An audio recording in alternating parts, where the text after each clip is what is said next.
Your debts don't disappear when you die. Your soul will be held ransom until your balance is settled. Is it ever worth it for you to get ahead by trampling the honor, the rights, or the property of others? And if you get ahead here using what Allah hasn't actually permitted you to take, what does it look like when Allah settles that debt in the Barzakh? The Prophet ﷺ said, verily the worst act of riba is to indulge in attacking the reputation of a Muslim without just cause.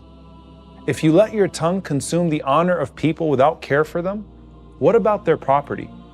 And it doesn't take much to see that predatory financial systems are killing our world. They're perpetuating war, poverty, recklessness, and they're making the most disgusting of human behaviors profitable.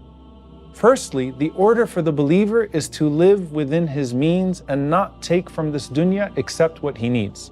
Then to make sure that he doesn't bury others in debt by his growing greed.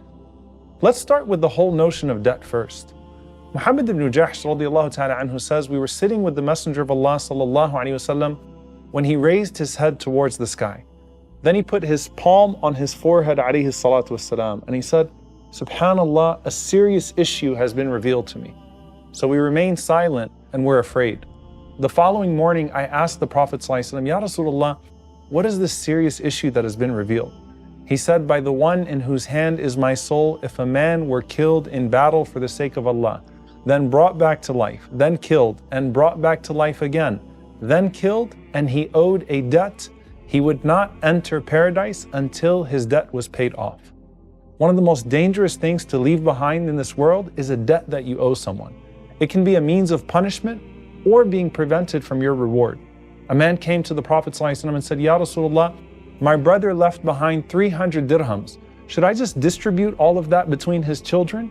And the Prophet ﷺ said, your brother is being detained by his debt, so go and pay off his debts first. So I went and I paid off his debts, and then I came back and I said, Ya Rasulullah, I've paid them all off except for 2 dinars which a woman claimed, but she didn't have any proof. The Prophet ﷺ said, give them to her, for she's telling the truth. But what does it mean when he says, sallallahu alayhi wasallam, that the soul of the believer is suspended? And Imam al-Suyuti rahimahullah said, it means is detained and kept from reaching its noble destination. Al-Hafidh al-Iraqi rahimahullah said, it means that no judgment is passed as to whether it will be saved or doomed until his debt is paid.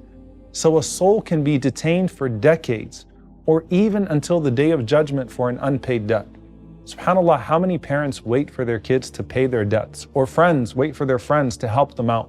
So when someone stands up at a janazah and says, if my loved one owes anyone any money, please tell us. It's a serious matter. Now the companions would know just based on whether or not the Prophet ﷺ would pray on someone. So in one situation, the Prophet ﷺ refrained from offering the janazah prayer for someone who died owing 2 dinars until Abu Qatada radiallahu anhu promised to pay it on his behalf. Then when he saw him the following day, he said, have you paid it? Abu Qatada said, yes. The Prophet ﷺ said, now his skin has cooled down from the heat of that debt.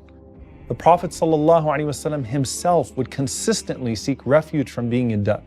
Aisha radiallahu ta'ala anha says that of the prayers she heard from the Prophet ﷺ regularly was, Allahumma inni a'udhu bika min al-ma'tham wal-maghram. Oh Allah, I seek refuge with you from sin and debt. And someone said to him, how often it is that you seek refuge from debt?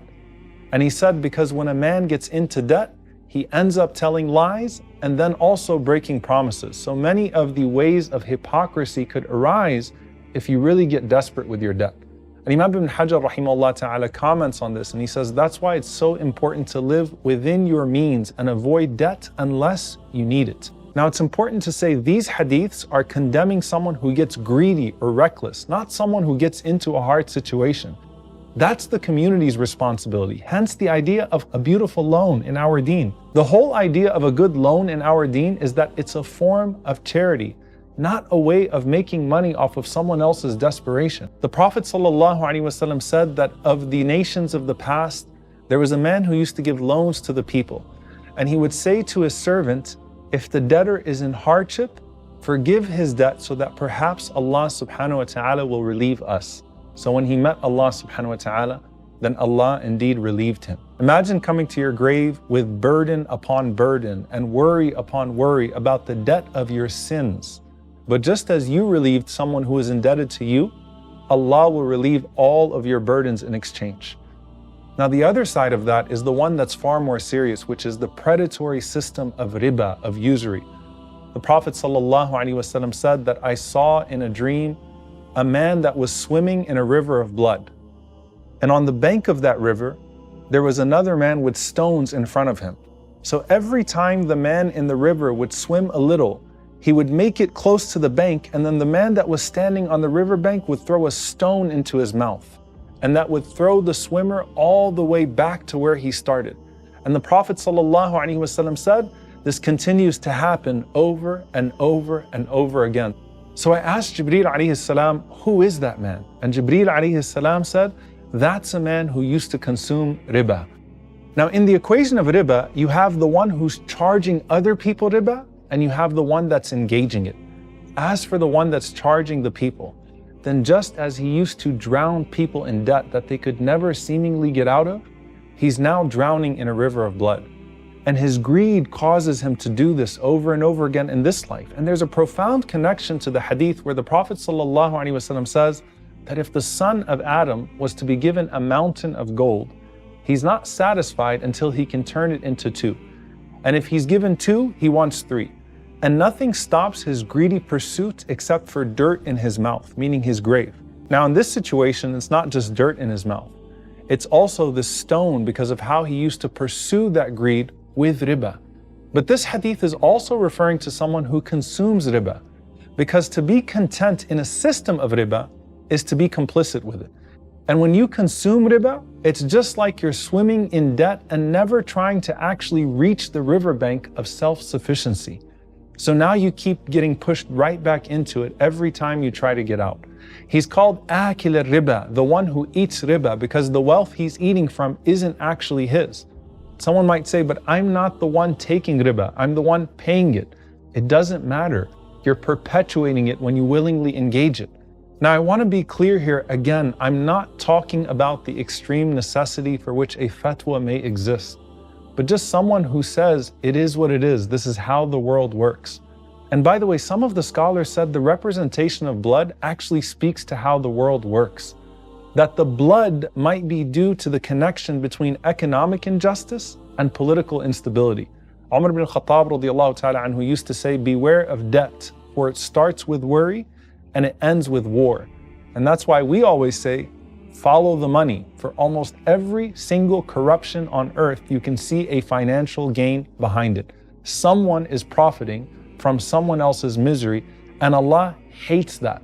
And that's why that person that would be willing to sell wars for profit awakens on the Day of Judgment with an announcement of what?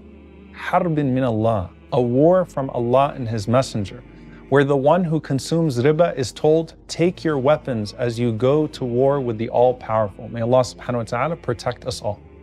Now compare all of this to sadaqah, to charity, the person who wanted to better the world instead, and the person who lived within their means and gave whatever portion they could of charity. Imam al-Ghazali rahimahullah ta'ala, this great scholar, was seen in a dream after his death. And one of his students says to him, what did Allah do with you? Which book earned you His mercy? Because Imam al-Ghazali rahimahullah wrote so many books. And Imam al-Ghazali rahimahullah responds and he says, none of that. Rather, it was one night that I was writing and a fly landed on my ink pot. And I decided to let that fly drink as much as it wanted from my ink, and then it flew away. And Allah subhanahu wa ta'ala forgave me for that. That's with a fly. So what about with a human being? And so we curb our desire for wealth by donating it regularly, because we're not willing to use riba for square footage here. We'd much rather enlarge our property there. And as you're ensuring that your desire for more wealth or a nicer car or a bigger house doesn't lead you to hurt others or lead you straight into the arms of debt and riba, beware of your other desires that may be leading you to another dark place.